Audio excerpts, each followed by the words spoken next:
Oh, good morning. Thank you so much again for joining me with Story Time with Joyce. And I've been reading from my book, Betty, which is the first book I wrote in the trilogy of the Big City Dreams series. And what have we learned about Betty? We know that Betty came from Kentucky. She met a man in Kentucky. They got married. They moved to Chicago because he had big city dreams, whatever that may mean. She followed him. Their life has been kind of rough. They've lived through the Depression, through Prohibition. They've had to bootleg to earn some money. Arvin actually lost his job. In the meantime, he got himself involved with a lady who runs a house of prostitution. He has left Betty. He is now with her, and he's running this house of prostitution. In the last chapter, we found out that Betty, the girls, her daughters, Carol and Ruth, told her about seeing her husband, their dad, with another woman. So she was so sad and tearful and crying, and she decided to go to a movie by herself. And she walked all the way to this Biograph theater, and she watched the movie, actually sat in the movie and never really watched it. She just cried and felt so sad the whole time.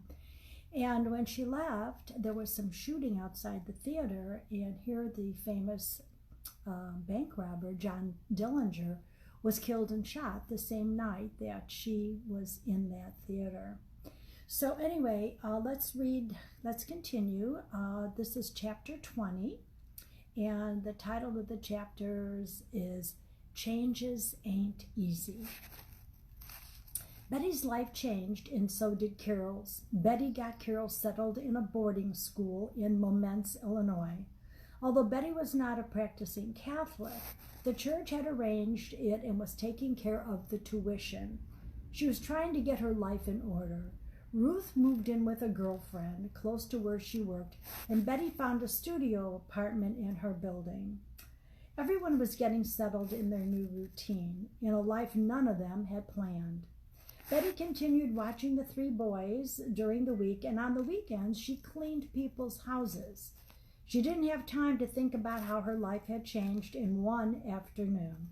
It had been several months since the divorce, and Carol had been in a boarding school most of that time. She called Betty every week, and the conversation for the most part was the same. "Mama, I don't like it here," Carol would say. "Hush, Carol, it's what has to be done. Just for a little longer, until I can get better settled," Betty would say. Today the conversation went pretty much the same way. However, Carol pushed a little harder this day, saying, "But Mama, I'm old enough to take care of myself. I'm 12 years old. I'm not a baby." "Stop," Betty said harshly. Then she realized that she was just tired and shouldn't have taken it out on Carol. So she added, "I'm sorry. Serena and I will visit you tomorrow. I'll make my fried chicken that you like, and we can have a picnic when I get there, okay?" "Okay, I guess so. I'd rather go home, Mama. I miss you. I miss our home," Carol responded. "I miss you too, but with your dad gone, things are different now. I'm not home much anymore." "Is Ruth still living with her girlfriend?" "I could live with them." "Now, Carol, Ruth is 20 years old. She has got herself a nice job. She is busy with her job and her boyfriend. I'll see you tomorrow." That year, 1934, was one of the worst years of the Great Depression, as the world's economy hit rock bottom. During this period, there were people who were jumping out of windows because they lost everything they had. And then there were some people capitalizing on this financial depression and creating their fortune. Arvin was somewhere in between. Arvin and Lori were living together now at the brothel. His girls were busier than ever. He had saved money from the bootlegging, although he and Betty did live on some of it when he lost his job. As part of the divorce, Betty and Arvin split the rest of the savings. There was still a considerable financial stash that Betty was not aware of. With that stash and the eggs he was collecting from his hens at the hen house there, he was sitting pretty. It appeared that while some people stood in food lines, others were frequenting bars and seeing their favorite prostitutes. Since Arvin's girls did not work the streets like so many of their counterparts, they commanded a higher fee for their discretion. Arvin still dealt with a lot of the higher city officials and had a lot of cops in his back pocket. He did, however, have to deal with some of the mob's runners who demanded their percentage, but did manage to make a deal with them as well. He ran numbers from the brothel for the mob and actually got a percentage from them.